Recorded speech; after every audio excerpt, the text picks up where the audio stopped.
Guys, welcome back to our channel. आज का हमारा इंटरव्यू है निले के साथ। He is an accountant and a new immigrant in Canada, and you know what, he got 7 job interviews when he was in India. तो let's know कि how he did that.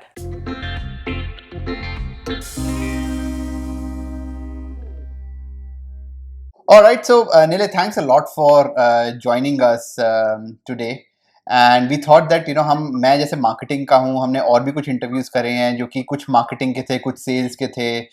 There was an entrepreneur that came last time, so we thought we'll have an accountant or someone from finance also on this channel. And because बहुत सारे हमारे जो subscriber हैं वो finance background से हैं, and we thought that we'll have someone who could speak to them.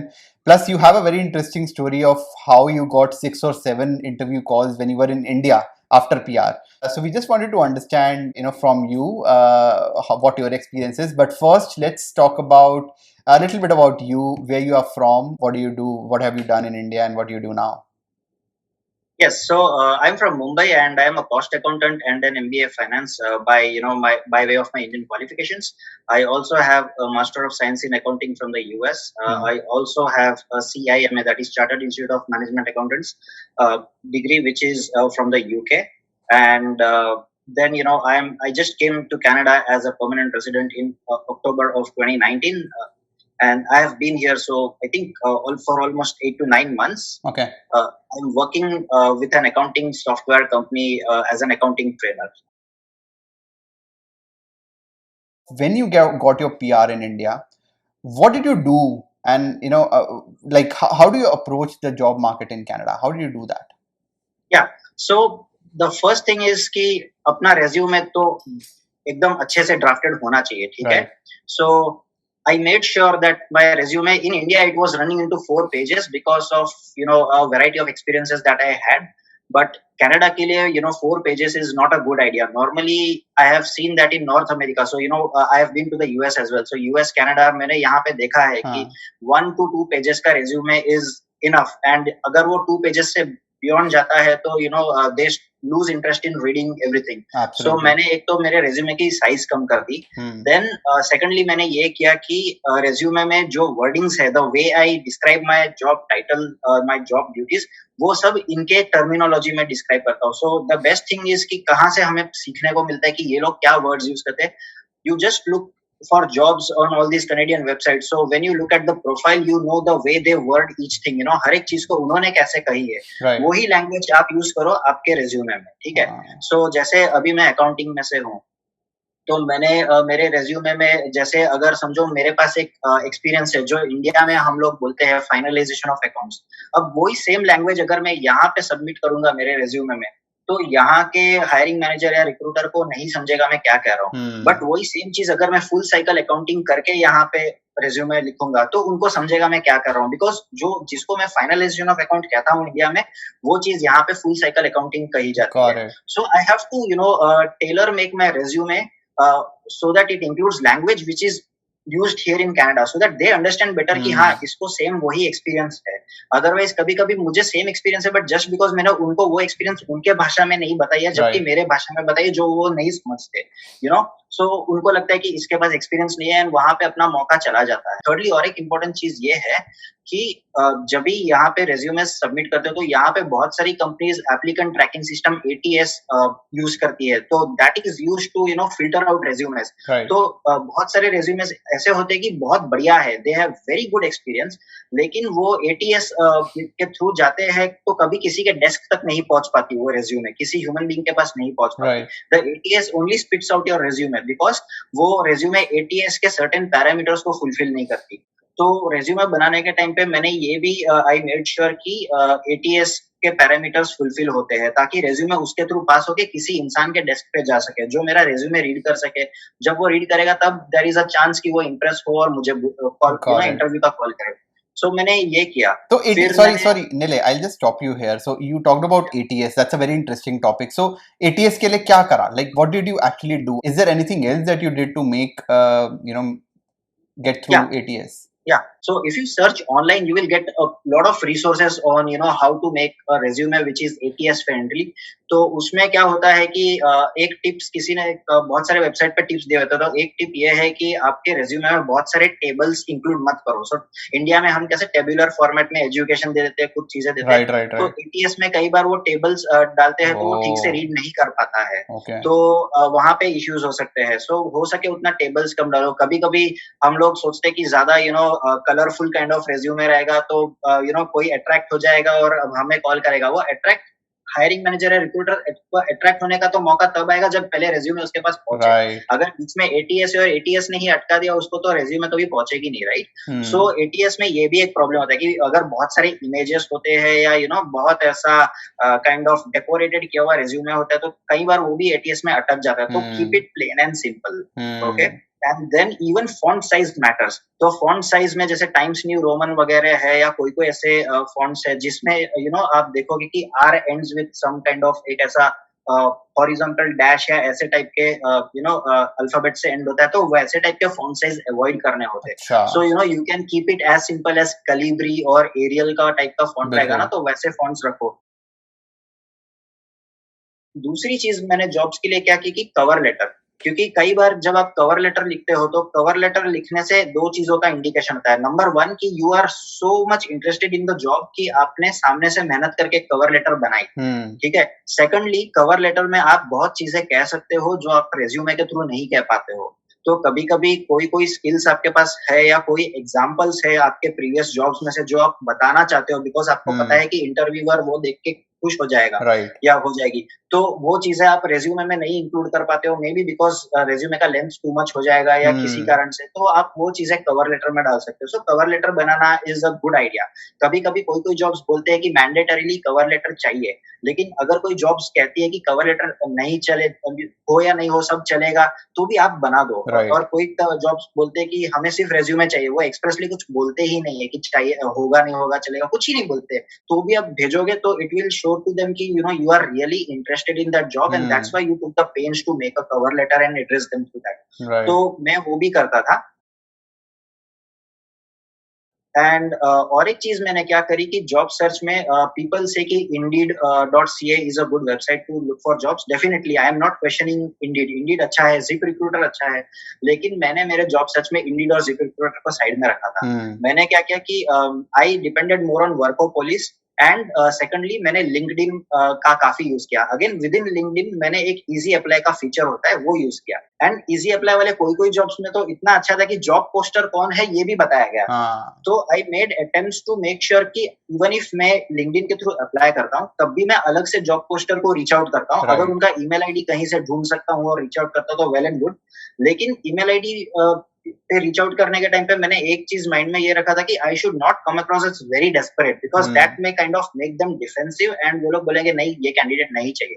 तो मैंने क्या किया था कि लिंक्डइन से अप्लाई करो, प्लस अगर ईमेल भेजते हो तो ईमेल में पहले ही लाइन में बोल देता कि मैंने ये लिंक्डइन से अप्लाई किया है, लेकिन मुझे लग रहा है कि आपको ईमेल के थ्रू रीच आउट करना will be a good idea and therefore मैं ईमेल लिखता हूँ. और फिर मैं ईमेल में भी कुछ 2-4 अच्छी चीजें लिख देता था जो उनके लिए रेलेवेंट होंगी या इंटरेस्टिंग होंगे मेरे बारे में जानने के लिए, और फिर मैं ईमेल भेज देता. तो इस प्रकार से मुझे इंडिया में बैठे बैठे भी कॉल्स आए एंड 7 कंपनीज से मुझे कॉल्स आए. 7 कंपनीज से. Okay. Yes.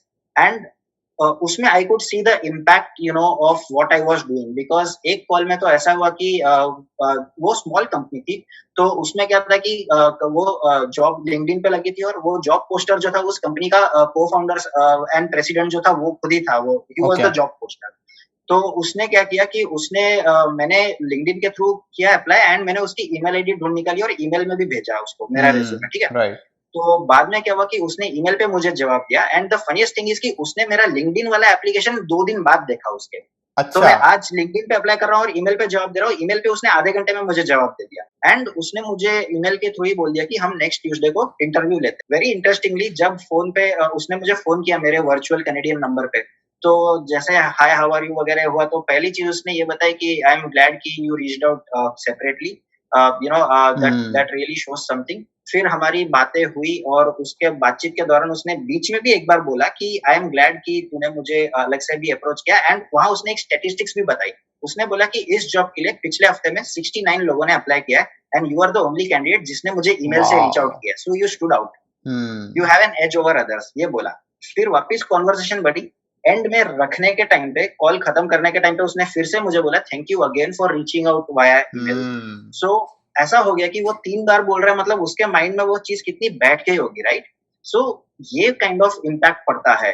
I completely agree with you because मैं भी, अभी हमने चैनल पे ये नहीं बताया है बट मैं भी जब जॉब्स अप्लाई कर रहा था, मैं कई बार कम से कम दिन में 20-20, 30-30 जॉब अप्लाई करता था, मेरे को किसी से भी रिप्लाई नहीं आता था। The moment I change my approach and I reached out to people directly, मैं हफ्ते में 3 जॉब अप्लाई करे, मेरे को 2 जगह से कॉल आया। तो अप्रोच इज इंपॉर्टेंट कि कैसे आप अप्लाई कर रहे हो, कौन सी company, and then I think what you are saying is you need to personalise your application to that company. Absolutely.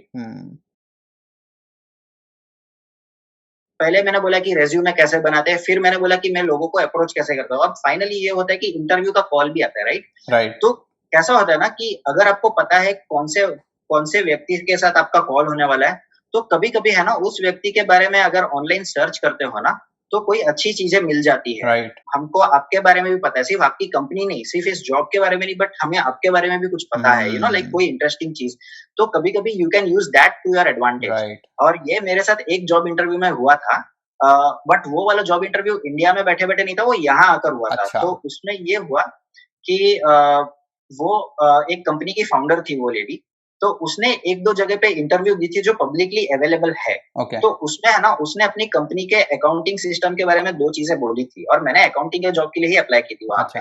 तो हुआ यूं कि इंटरव्यू के टाइम पे उसने मुझे जो बोलना था, पूछना था, कर लिया। एंड में मुझे बोला do you have any questions for me? तभी मैंने उसको बोला कि I had read one of your interviews and उसमें आपके अकाउंटिंग सिस्टम में 3 लेयर्स के बारे में बात किया था। So what is that exactly? तो शी वाज वेरी हैप्पी कि मैंने इंटरव्यूज भी उसके पढ़े हैं, एंड वो उसके अकाउंटिंग सिस्टम के बारे में उसने क्या बोला है वो भी मैंने फाइंड आउट करने का ट्राई किया, राइट? क्योंकि मैं अकाउंटिंग के ही जॉब के लिए अप्लाई कर रहा हूँ। So that also created an impression. तो ये सब चीजें, छोटी छोटी चीजें हैं जो नॉर्मली लोग नजरअंदाज कर देते हैं, बट अगर आप करोगे ना तो you have a better chance. A lot of people actually ask कि accounting में, finance में, there are certain set of certifications that may be required in Canada. They hold a little bit of value here. So how important is it to get these certifications? And what are these? So funnily enough, मुझे और मेरे wife को बिना किसी Canadian credential के हमारे field में jobs मिल गए, ठीक है? So I got a job when I landed in Canada. On my day 5, I went for an interview. On my day 7, I had one job offer. It was a part-time job, but in my field. Okay. Anyway, but the point is कि हम दोनों को जब हमने job join किया हमारे, तभी as of the time of joining our jobs, हमारे दोनों के पास कोई Canadian credentials नहीं थे. Now coming to the question of कि are these certifications required? Honestly, for most part, yes, because ठीक है, हमें बिना certifications के भी jobs मिल गए, but हर किसी के लिए मिलना आसान नहीं होता। तो जब भी आसान नहीं होता मिलना, तभी आपको सर्टिफिकेशंस लिखे हुए रहेंगे रेज्यूमे पे, या एटलीस्ट आपने बताया है कि मैंने इस सर्टिफिकेशन में एनरोल किया हुआ है, तो उससे भी एक फर्क पड़ता है, एक वजन पड़ता है उसका, सो सर्टिफिकेशंस आर इम्पोर्टेंट। जैसे अगर अकाउंटिंग रिलेटेड कोई भी रोल चाहिए, तो नॉर्मली दे विल प्रीफर कि आपके पास कनाडा का सीपीए हो। तो अभी कनाडा में CPA is administered by each of the provinces. Her province का एक प्रोविंशियल अकाउंटिंग बॉडी है, तो वो लोग एडमिनिस्टर करते हैं। मैंने और एक चीज ये देखी है कि कनाडा में भले आपके पास कैनेडियन सीपीए नहीं भी हो, लेकिन अगर यूएस का भी सीपीए है ना, तो भी आपको एक बार वो कंसीडर कर लेते हैं, मेरी वाइफ फाइनेंशियल सर्विसेज में थे, तो फाइनेंशियल सर्विसेज वालों के लिए भी सर्टिफिकेशंस आर इम्पोर्टेंट। तो उसमें से एक सर्टिफिकेशन जो मैं बार बार सुनता हूँ, और इवन मेरी वाइफ से मैंने जब बात करी तो उसने भी बताई कि एक कनेडियन सिक्योरिटीज इंस्टीट्यूट है, CSI, उनका एक कोर्स है कनेडियन सिक्योरिटीज कोर्स। तो वो कोर्स है ना, आपको फाइनेंशियल सर्विसेज सेक्टर में एंट्री लाने के लिए काफी हेल्प करता है। बैंक्स हो या दूसरे कोई फाइनेंशियल इंस्टीट्यूशंस हो, तो उनमें काफी हेल्प आ जाता है उस कोर्स का। और उसमें है ना, आपको सिर्फ 2 एग्जाम्स ही बैठने हैं। 2 एग्जाम बैठ के वो सर्टिफिकेशन मिल जाता है। सो दीज 2 थिंग्स, अकाउंटिंग का अगर आपका लीनिंग है, you are leaning towards accounting, तो सीपीए करना is a good idea. if you are leaning towards finance तो CSC कर सकते हैं. Then there is a CFA as well. तो CFA तो बहुत लंबा और बहुत महंगा भी कोर्स है. बट अगर वो भी किया है तो रेज्यूमे बहुत ही अच्छा लाइक भारी CFA हो कनाडा जाता वाला राइट कि सेम होता है?